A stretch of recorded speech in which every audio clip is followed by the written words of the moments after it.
آج ہم بائبل کے انٹروڈکشن سے شروع کریں گے۔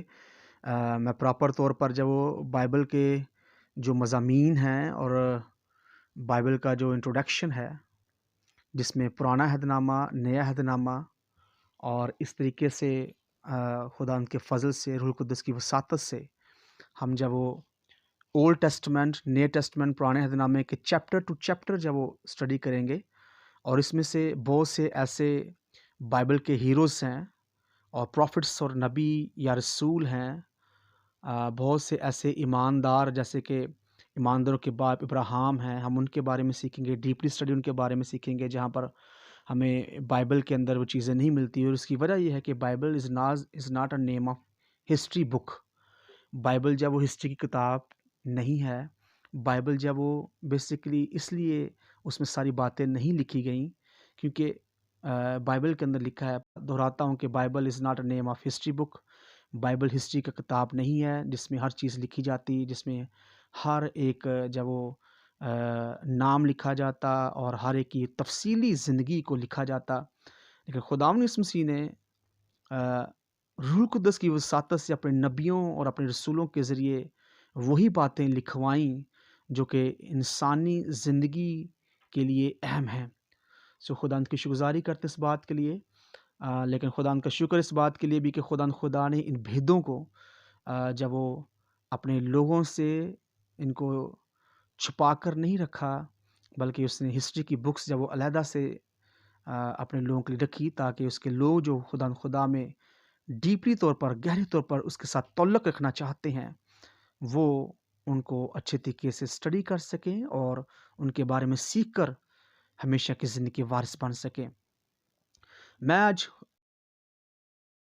کلاس شروع کرنے سے پہلے ایک جملہ بولوں نالج کے تعلق سے، تو آج میں آپ کے ساتھ نالج کے تعلق سے بات شیئر کرنا چاہتا ہوں کہ جتنا ہم نالج کے تعلق سے گہرے میں جاتے ہیں، اتنا ہی ہم خدا کی محبت میں ڈوبتے ہیں اور خدا کو اچھے طریقے سے سمجھ پاتے ہیں۔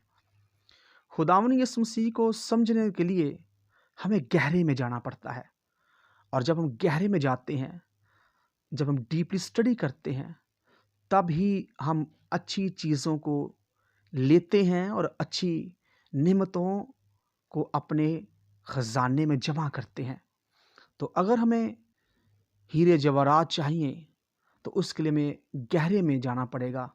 گہری اسٹڈی کرنا یا گہرے طور پر یسوع مسیح کے بارے میں سیکھنا حقیقت میں ہمیں خداوند یسوع مسیح کے اور نزدیک لے کر آتا ہے۔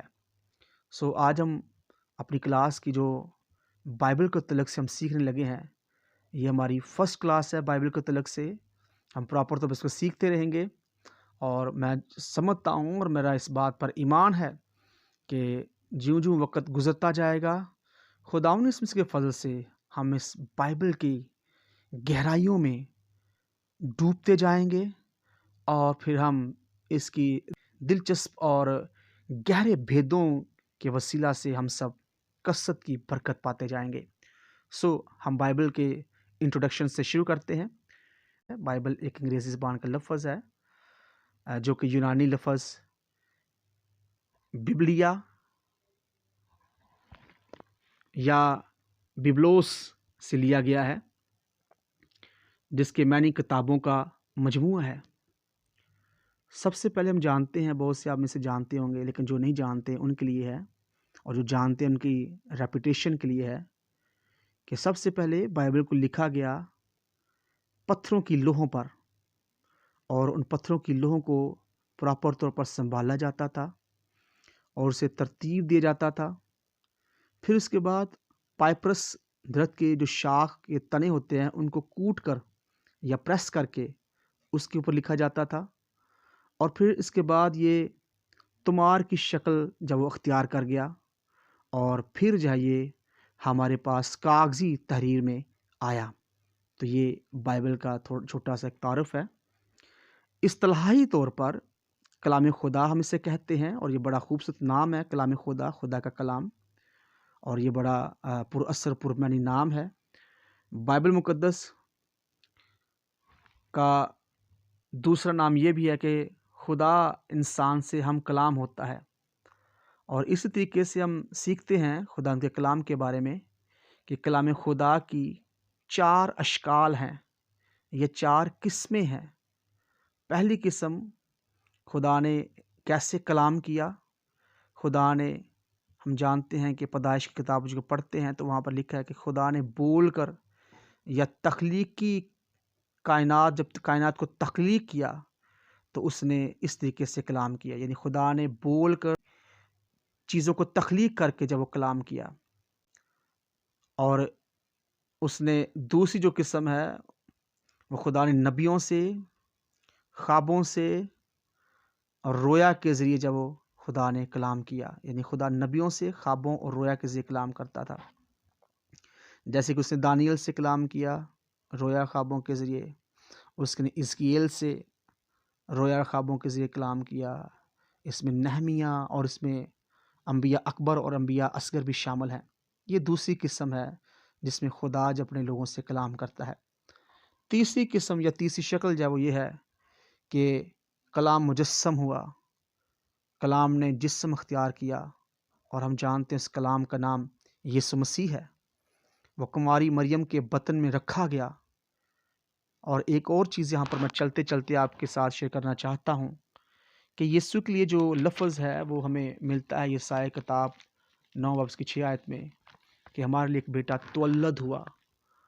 اور تولد کا جو مطلب ہے، اس کا مطلب پتہ کیا ہے؟ تولد کا مطلب ہے، کیونکہ بہت دفعہ بہت سے لوگوں جب وہ بائبل پڑھتے تو ہیں لیکن اس کو سمجھ نہیں پاتے اور اس کو اچھے طریقے سے سمجھ کر اس پر عمل نہیں کر پاتے۔ دیکھیں، یاد رکھیں، عمل کرنے کے لیے ہمیں سیکھنا پڑے گا، سمجھنا پڑے گا، اور پھر ہم چیزوں کی پہچان میں آگے بڑھ سکیں گے، خدا کے کلام میں اس کی پہچان میں آگے بڑھ سکیں گے۔ تو تولد جو ہے وہ اس کا مطلب یہ ہے کہ وہ چیز جس کا پہلے بھی وجود ہو اور پھر وہ ظاہر ہو جائے یا سامنے آ جائے، اس کو تولد کہا جاتا ہے۔ تو ہم خداوند مسیح کے بارے میں جانتے ہیں کہ خداوند یسوع مسیح جو ہے وہ کلمہ خدا ہے، اور یوحنا کی انجیل کے اندر اسے بڑے خوبصورت انداز سے بیان کیا گیا ہے۔ ازل میں کلام تھا، کلام خدا کے ساتھ تھا اور وہی کلام خدا تھا۔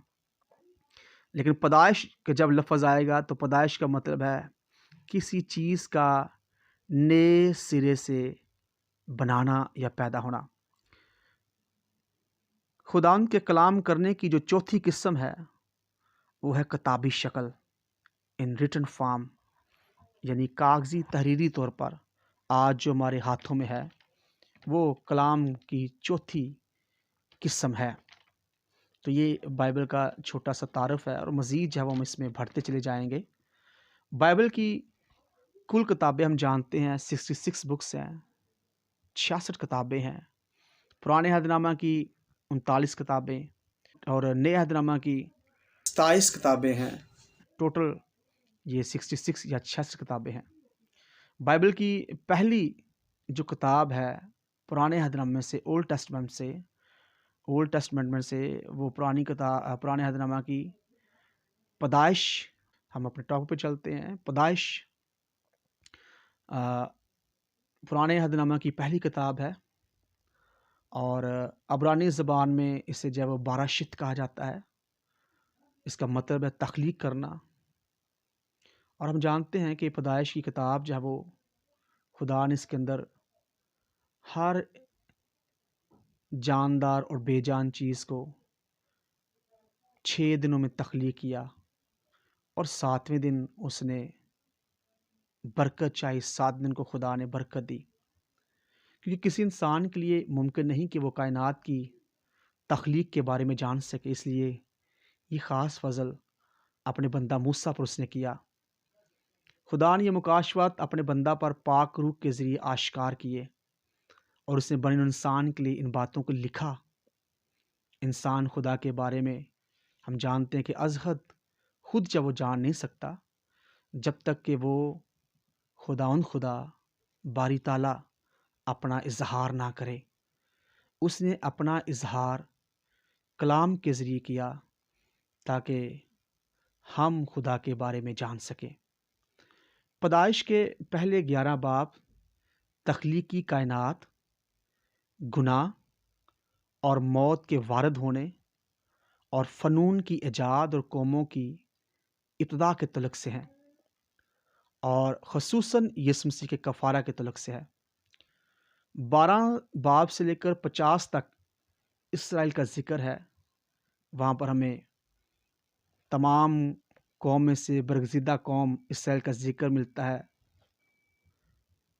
اور پھر اس میں ہمیں ابراہیم، اسحاق، یعقوب اور یوسف کا ذکر بھی ملتا ہے۔ بائبل کی 65 کتابوں کو سمجھنے کے لیے پیپل آف گاڈ پیدائش کی کتاب کو سمجھنا بہت ضروری ہے۔ اس کا مصنف مقدس موسیٰ ہے۔ اس نے بیابانی دور میں تقریباً 1500 قبل مسیح اس کتاب کو لکھا۔ پیدائش کی کتاب شریعت کی پہلی 5 کتابوں میں سے پہلی کتاب ہے۔ پیدائش کی کتاب کے کل ابواب 50 اور آیات اس میں 1533 ہیں۔ پیدائش کی کتاب میں سے سب سے طویل یا بڑا باب 24 ہے، اور اس کی آیات جو وہ 67 ہے، 67 ہیں، اور سب سے چھوٹا باب 16 اور اس کی آیات جو وہ 16 ہیں۔ یہ پیدائش کی کتاب کا پرانے عہد نامہ کی جو پیدائش کی کتاب ہے پہلی، اس کا تھوڑا سا میں نے انٹروڈکشن آپ کو دیا ہے۔ اس کے بعد جو دوسری کتاب ہے وہ خروج کی کتاب ہے، اور خروج کا مطلب ہے عبرانی زبان کے اندر روانہ ہونا یا باہر نکلنا، یعنی وہ باہر کہاں سے نکلے، روانہ کہاں سے ہوئے؟ مصر سے۔ خروج کی کتاب ہمیں بتاتی ہے کہ کس طرح سے غیر فانی خدا اور فانی انسان کیسے ملاقات کر سکتے ہیں۔ خروج کی کتاب متن کے لحاظ سے ایک طویل کتاب ہے، اور یہ بائبل کی دوسری کتاب ہے۔ ابواب کے لحاظ سے خروج کی کتاب کے 40 باب ہیں، اور یہ کتاب ہمیں بتاتی ہے کہ کس طرح سے اسرائیل مصر کی غلامی سے نکلے۔ خروج کی جو مرکزی آیت یا مرکزی موضوع ہے وہ خدا کی وفاداری ہے۔ خدا کس طرح اپنے لوگوں سے وفادار رہتا ہے، یہ اس کے مرکزی موضوع ہے۔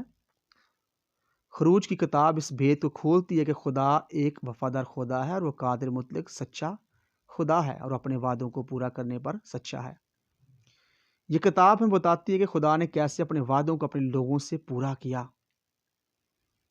پیدائش کی کتاب میں ہم نے دیکھا کہ کیسے خدا نے ایک فرد کو چنا، ابراہیم کو چنا، اور خروج کی کتاب میں بتاتی ہے کہ وہی چنے لوگ مصر سے نکل آئے وعدہ کی سرزمین میں جانے کے لیے، اور یہ کتاب بتاتی ہے کہ ابراہیم کا گھرانہ جو چھوٹا سا گھرانہ تھا وہ ایک بڑھ کر ایک بڑی قوم بن گیا۔ یہ ان وعدوں کو پورا ہوتے ہوئے دکھاتی ہے جو اس نے ابراہیم، اسحاق اور یعقوب سے کیے تھے۔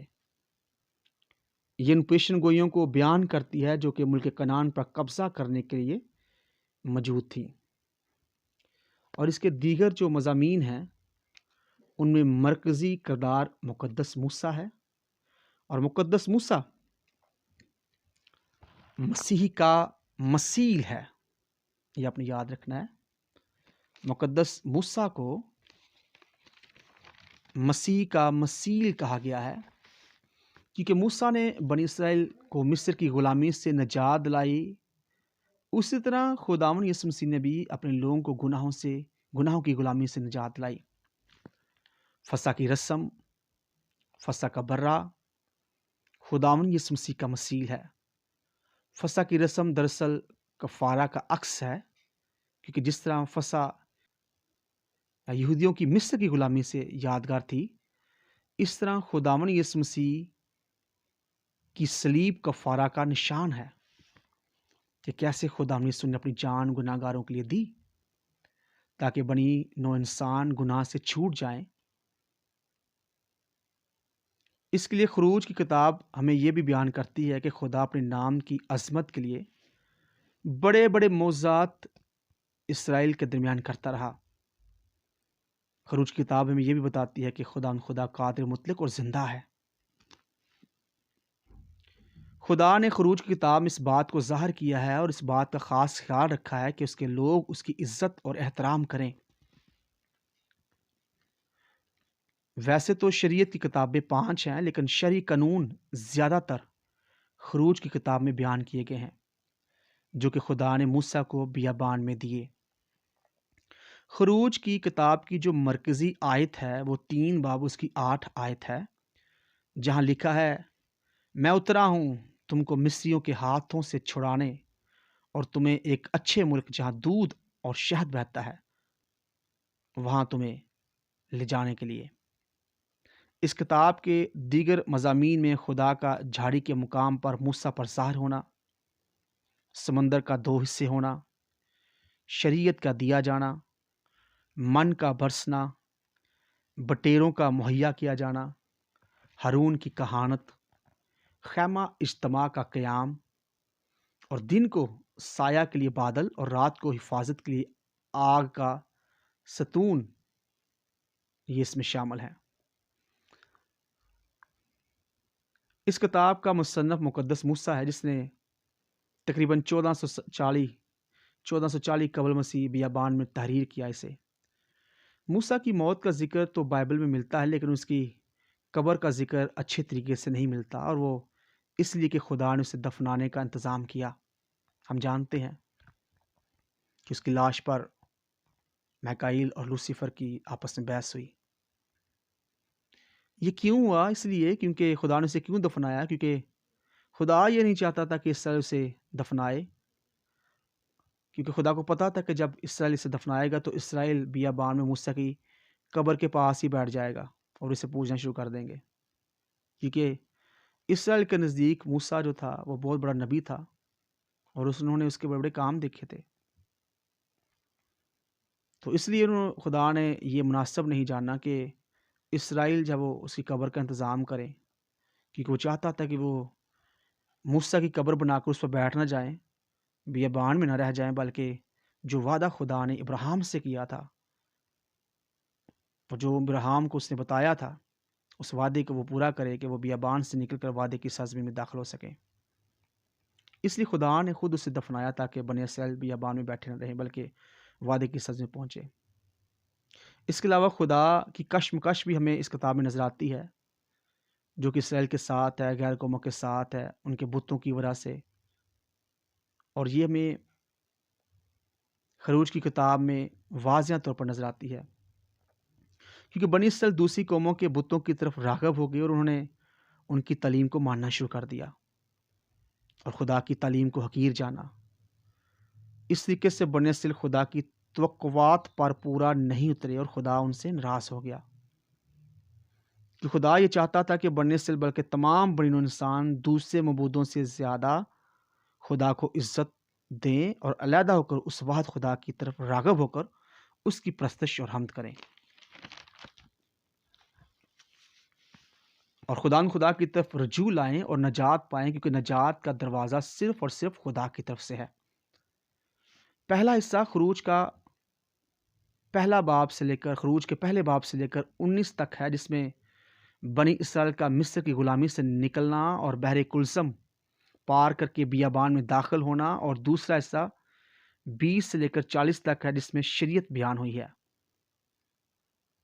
اس کا پہلا حصہ پیدائش کی کتاب کا اختتام، ملک کنعان اور اس کے ارد گرد کے ملکوں میں قحط پڑنا، اور اس طریقے سے خروج کتاب میں ہمیں ملتا ہے کہ جب ارد گرد کے ملکوں میں قحط پڑا تو یعقوب جب وہ اپنے گھرانے سمیت مصر میں آ کر اس نے پناہ لی اور اس نے جشن کے علاقہ میں رہائش پذیر ہوا، کیونکہ ہم جانتے ہیں کہ یوسف جو تھا وہاں پر پہلے ہی سے موجود تھا اور وہ یوسف وہاں پر حاکم تھا، اور وہ اپنی حکمت اور سچائی کی وجہ سے وہ مصریوں کی نظر میں عزت کے لائق تھا۔ قحط کے سبب سے یعقوب اور اس کے جو گھرانہ ہے وہ مصر میں آیا، اور وہاں پر انہوں نے اپنی جائیدادیں بنانا شروع کر دیں، اور ہم جانتے ہیں کہ جب ایک نیا فرعون اپنے تخت پر بیٹھا تو وہ یوسف کو نہیں جانتا تھا، یوسف کے مرنے کے بعد، اور پھر کیا ہوا کہ پھر وہ اسرائیل کے خلاف کھڑا ہوا، کیونکہ اس نے یہ کہا کہ یہ لوگ جو ہیں یہ ہم سے بڑھ رہے ہیں اور یہ یہاں پر اپنی جائیدادیں کھڑے کر رہے ہیں، ایسا نہ ہو کہ یہ ملک ہم سے چھین لے، ہم پر غالب آئیں۔ تو انہوں نے اسرائیلیوں پر جب وہ تشدد کرنا شروع کر دیا، انہیں دکھ دینا شروع کر دیا اور ان کے بیٹوں کو قتل کرنا، ان کی لڑکیوں کو، ان کی بیٹیوں کو زندہ چھوڑنا شروع کر دیا۔ اسی کتاب کے اندر ہمیں 10 افات جب ان کا ذکر ملتا ہے۔ یہ 10 افات کے تعلق سے میں جو آپ کے ساتھ بات شیئر کرنا چاہتا ہوں، people of God, sons of God, بڑی خوبصورت بات ہے کہ خدا نے فرعون کو ان 10 افات سے اس لیے سزا دی کیونکہ اس نے خدا کے بیٹے کو غلام بنایا ہوا تھا۔ اور ہم جانتے ہیں کہ بائبل اسرائیل کو پلوٹھا یا اسرائیل کو اپنا بیٹا خدا بائبل کے اندر میں بتاتا ہے۔ خدا نے موسیٰ سے یہ بھی کہا تھا کہ جا کے اسرائیل کو کہا کہ میرے بیٹے کو جانے دے۔ تو خدا نے فرعون اور مصریوں پر اس لیے آفتیں لایا اور انہیں تکلیف اور انہیں دکھ دیا، ان کے پلوٹے بچوں کو مار دیا، تاکہ وہ جان پائیں کہ یہ اسرائیل قوم صرف قوم ہی نہیں بلکہ یہ خدا کا بیٹا ہے۔ چھڑانے کے بعد خدا بیابان میں کوئی سینا کی چوٹی پر اترا، اور ایک بہت بڑا حصہ خوب سے یہ ہے کہ جب ہم اس کتاب کو پڑھتے ہیں تو پہلا حصہ 10 افات سے ختم ہو رہا ہے، لیکن خروج کے دوسرے حصے کا جو شروعات ہے، یہ بڑی خوبصورت بات ہے، لیکن خروج کے دوسرے حصے کی جو شروعات ہے وہ 10 احکام سے شروع ہو رہی ہے۔ پہلا حصہ 10 افات پر ختم ہو گیا اور دوسرا حصہ جب وہ 10 احکام سے شروع ہو رہا ہے۔ دوسرے حصے کی بات جو اہم ہے وہ برکتیں ہیں۔ یہاں پر خدا اپنے لوگوں کو برکت دیتا ہے اور برکت دینا چاہتا ہے، لیکن یہاں پر خدا کے لوگوں میں ایک اصول نظر آتا ہے کہ خدا جس کو بھی برکت دیتا ہے، یہ سننے والی بات ہے، بڑی اہم بات ہے، غور سنیے گا۔ خدا جس کو بھی برکت دینا چاہتا ہے اور برکت دیتا ہے، وہ اسے پہلے الگ کرتا ہے، اس کو تنہا کرتا ہے، پھر اس کو جب برکتیں دیتا ہے۔ بنی اسرائیل کو خدا نے مصر کی غلامی سے آزاد کیا اور پھر انہیں بیابان میں وعدے کی سرزمین تک، وعدے کی سرزمین میں داخل کر کے بھی انہیں نعمتیں اور برکتوں سے آسودہ کیا۔ اس طرح اناجیل کے اندر بھی یسوع مسیح نے صاف کہا کہ تو میرے چنے ہوئے، میں تمہیں الگ کیا ہے۔ اور ہم جانتے ہیں کہ جب ہم اپنے مذبح پر دعا کرتے ہیں تو تب خدا ہم پر اپنی برکتوں کے بادل کو نچھاور کرتا ہے، برساتا ہے۔ 10 احکام جو خدا نے خروج کی کتاب میں دیے وہ پوری شریعت کا نچوڑ ہیں۔ خدا نے موسیٰ کو اس کتاب میں یہ بھی کہا کہ وہ خیمہ اجتماع بنائے جہاں زمین پر وہ سکونت کر سکے۔ یہ خیمہ اجتماع جو تھا یہ اکھاڑا بھی جا سکتا تھا، اس لیے یہ خیمہ اجتماع بنی اسرائیل کے سفر میں ان کے ساتھ ساتھ رہا۔ ہم جانتے ہیں کہ خروج کی کتاب میں یہ بھی ہمیں پڑھنے کو ملتا ہے کہ جب بادل خیمہ اجتماع پر اترتا تھا، اسرائیل اس بات کی نشاندہی کرتے تھے کہ خدا جب وہ خیمہ اجتماع میں اترا ہوا، کیونکہ بنی اسرائیل بیابان میں دور دور تک پھیلے ہوئے تھے، اس لیے جب بادل خیمہ اجتماع پر آتا تو وہ جان لیتی خدا خیمہ اجتماع میں اترا ہوا ہے۔ تو بائبل کی یہ دوسری کتاب میں بتاتی ہے کہ وہ خیمہ اجتماع جو زمین پر بنایا گیا، اس کے بنانے کا مقصد یہ تھا کہ خدا آسمان سے اتر کر زمین میں رہے، کیونکہ ہم باغ عدن سے اس اصول کو سمجھتے آ رہے ہیں اور سیکھتے آ رہے ہیں کہ خدا اپنے لوگوں کے درمیان رہنا چاہتا ہے۔ اور مکاشوہ کے اندر بھی جب سب کچھ نیا ہو جائے گا تو کلام کہتا ہے مکاشوہ کے اندر کہ خدا اپنے لوگوں کے درمیان سکونت کرے گا، اور صاف طور پر لکھا ہوا ہے کہ خدا کا خیمہ آدمیوں کے درمیان ہوگا، یہ مکاشوہ کے اندر لکھا ہوا ہے۔ تیسری اہم کتاب جو کہ شریعت کی تیسری کتاب ہے، آج ہم صرف اس کا تیسری کتاب ہی تک جب وہ اس کا انٹروڈکشن جب وہ سیکھیں گے، تیسری کتاب ہی کو کے بارے میں تعارف سیکھیں گے۔ توریت کی تیسری کتاب احبار، ٹوٹل اس کے 127 ابواب ہیں، 855 آیات اس میں موجود ہیں۔ 1 سے 10 تک قربانیوں اور کہانت کا ذکر سے ملتا ہے، اور 11 سے 27 تک پاکیزگی کے بارے میں، پرستش کی رسومات کے بارے میں، زندگی کے قوانین کے بارے میں ہمیں پڑھنے کو ملتا ہے کہ کن قوانین پر عمل کریں تو ہماری زندگی خوشی اور شادمانی میں گزرے گی۔ کہانت کے بارے میں احبار کی کتابیں بتاتی ہے کہ کاہن کیسے ہونے چاہیے۔ یہودی عیدیں، ہمیں اس کے بارے میں ہمیں پڑھنے کو ملتی ہیں۔ احبار کتاب میں یہودی عیدوں کے بارے میں پڑھنے کو ملتا ہے کہ یہودی کیوں عیدیں مناتے تھے، قربانیاں کیوں گزرانتے تھے، اور اس طرح احبار کتاب میں ہمیں عبادات کے بارے میں بھی پڑھنے کو ملتا ہے، پاک ناپاک اور انسانوں کی پاکیزگی کے بارے میں، مرد حضرات اور عورتوں کی پاکیزگی کے بارے میں بھی ہمیں احبار کی کتاب بتاتی ہے۔ رسوماتی طہارت کے بارے میں بھی اور کھانے کے متعلق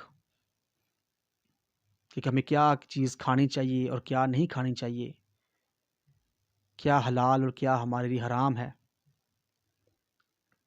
یہ احبار کی کتاب ہمیں بتاتی ہے۔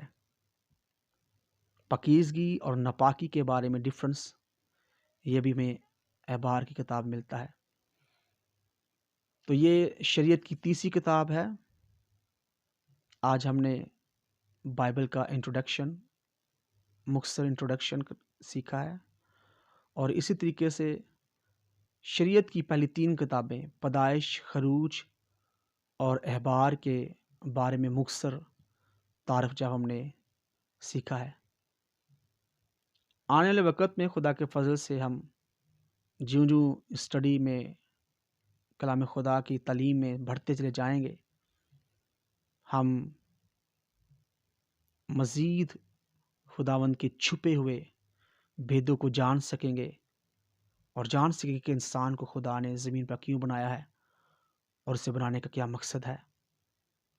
جب ہم یہ مقصد جان جائیں گے، پھر خدا کے لوگوں حقیقت میں ہم خدا کی پرستش اس کی شان کے مطابق کریں گے۔ یہ بھید ہے۔ غور سے میں دوبارہ بولنے لگا ہوں۔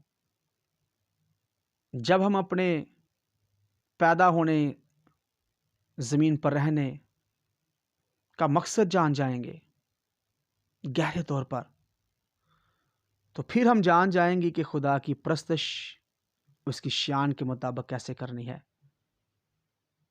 ہم نے ہمیشہ خدا کے کلام میں بڑھنا ہے، سیکھنا ہے، اور علم کی اس قدرت کو اپنی زندگی کے اندر ہمیشہ لیتے رہنا ہے۔ خدا مجھے اور آپ کو اس کلام کے وسیلے سے کثرتی برکت دے۔ آمین۔